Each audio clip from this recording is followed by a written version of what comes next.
Hello, my name's Brave Dave and it has been a while. Last time I put a video up was me talking about doing another kick-ass freight train adventure. Well, funny thing about that, just to recap in case you've forgotten or you didn't know, but just over a year ago in September 2016 I went to Canada and I crossed 5,000 kilometers of it by riding on freight trains from Montreal to Vancouver, which took about 2 weeks. I made a video, put it on YouTube in 4 parts, and I called it Brave Dave's Big Fat Freight Hop. Well, this little video series turned out to be pretty popular, and I got loads of comments and messages from people saying they wanted me to do another one. I said, okay, I'll do another one if you lot help me out with the funding. Seems fair enough to me. I'm putting in masses of effort, taking weeks off work, risking life and limb for other people's entertainment. If they really want to see that happen, then they should just chuck me a few dollars. And that's what happened. The response was generally very positive, and thanks to a good number of generous people, I was able to scrape together enough money to help with covering my costs. And so, sticking to my word, I started planning another big fat freight hop. First of all, location. Canada again. A lot of people said I should do the US, but the US train network is absolutely enormous, and I didn't have very long out there, about 10 days, so I didn't fancy getting lost or stranded or shot. So Canada it was. But I didn't want it to be too similar to Big Fat Freight Hop, so I thought of a few ways to make it different.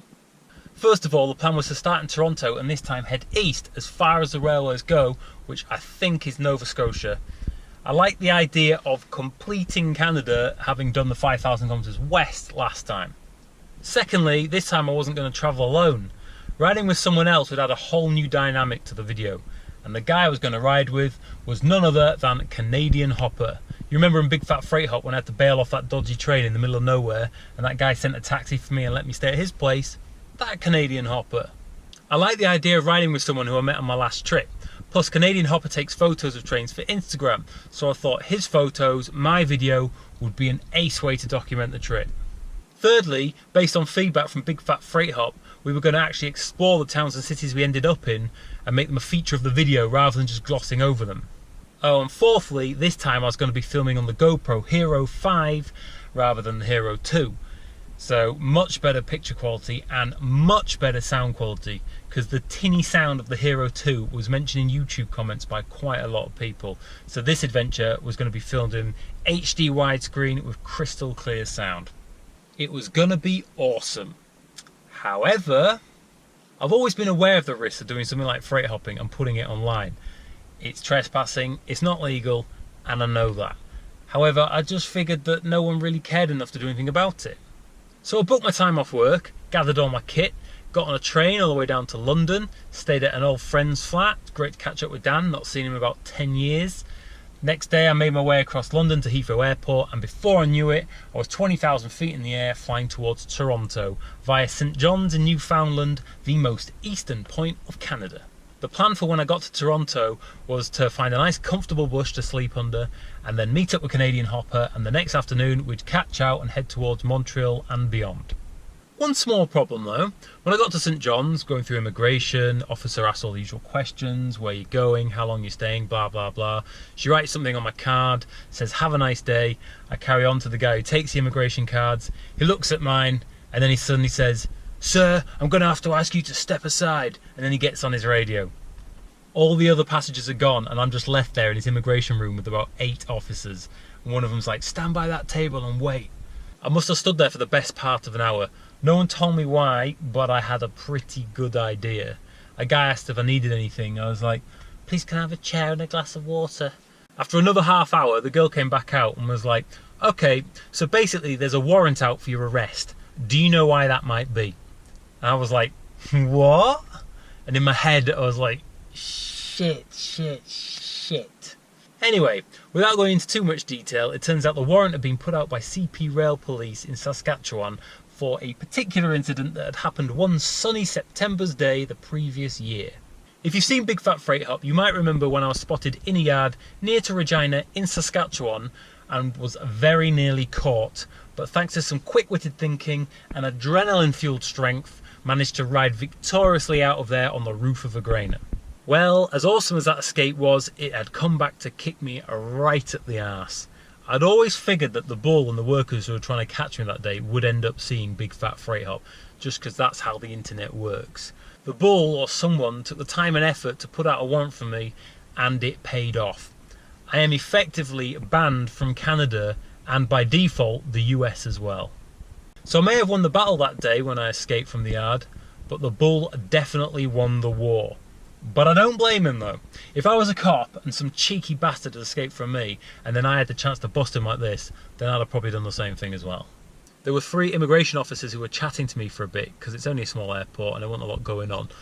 I like asking people questions, especially about their jobs. I asked, what's the worst crime that's flagged up for someone passing through here? Apparently, there was a guy who came through immigration who was wanted for beating his wife to death with a hammer. And for some reason, he didn't think that would flash up on the screen when going through immigration. Even though they didn't think I was any kind of threat, they couldn't legally let me into the country. They didn't want to arrest me, I think because it's just a minor charge made all the way over in Saskatchewan. So I said, what are my options? They said, well, if you continue into the country, we will have to arrest you, but technically you're not yet in the country, and therefore you have the option of signing this form, which basically says, I no longer wish to visit Canada and would like to return home. So I signed that form. They took my passport, they took my luggage, and then I spent the next 9 hours waiting in the arrivals lounge for my next flight home. As you can imagine, I was not feeling the best. I'd been absolutely buzzing for this trip, done all the planning, organising, booked time off work, flown 2,500 miles, and then bam, I'm sat in this crappy little airport lounge in the middle of the night, barely slept in 24 hours, no passport, no luggage, and to cap it off, there's this TV in the lounge just playing the Minions movie on repeat. So yeah, really not the best time. After ages, a couple of officers came out with my bag and my passport and escorted me to check-in. I think they felt a bit sorry for me. One nice thing though, one of the officers shook my hand and said thanks, as I'd been the most calm and polite person he'd ever dealt with. And I said the same, thanks for being so cool. And if circumstances had been different, then I'd have happily gone for a pint with any of them. So that was nice.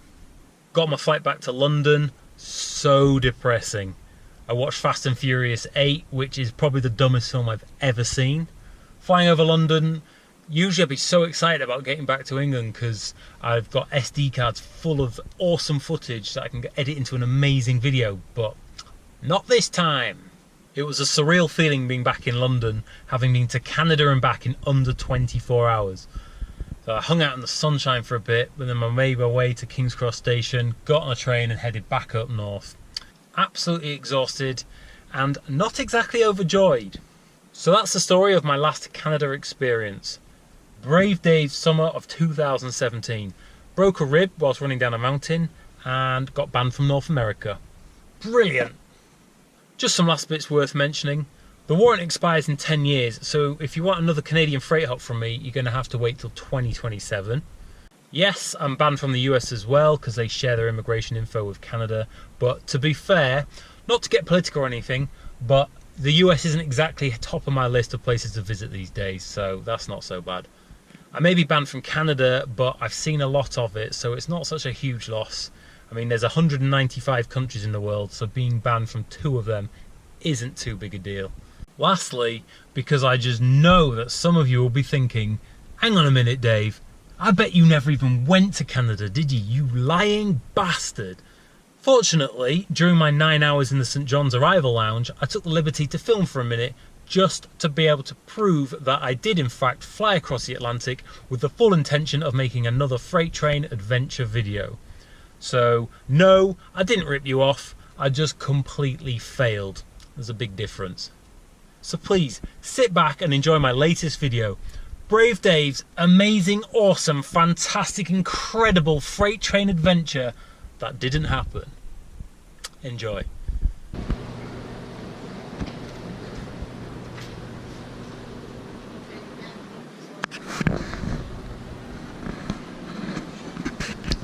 Welcome to St. John's.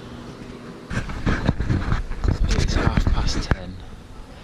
I've been here 6 hours already. I've still got another 3 hours to wait.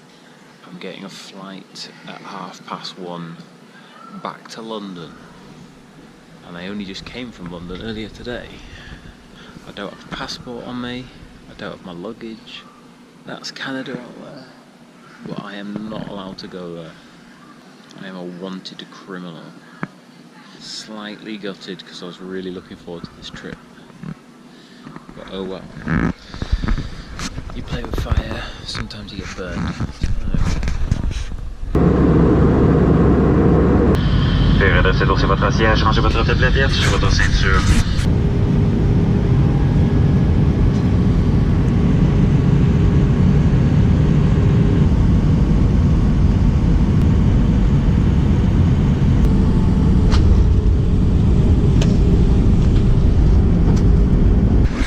Check me out, tourist in London, Buckingham Palace everybody. And funny thing is, I should be in Toronto right now.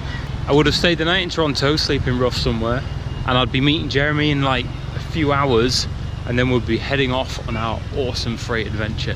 However, that hasn't happened, so I'm back in London 24 hours after I left it, just sightseeing a little bit in this beautiful sunshine. Thing is, London on a sunny day like this should not be depressing, yet it kind of is, because this backpack is loaded with awesome kit, streamlined for 10 days of freight hopping.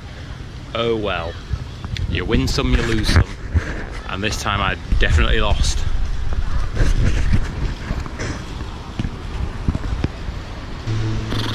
Sorry guys, I let you down, I'm sorry about that.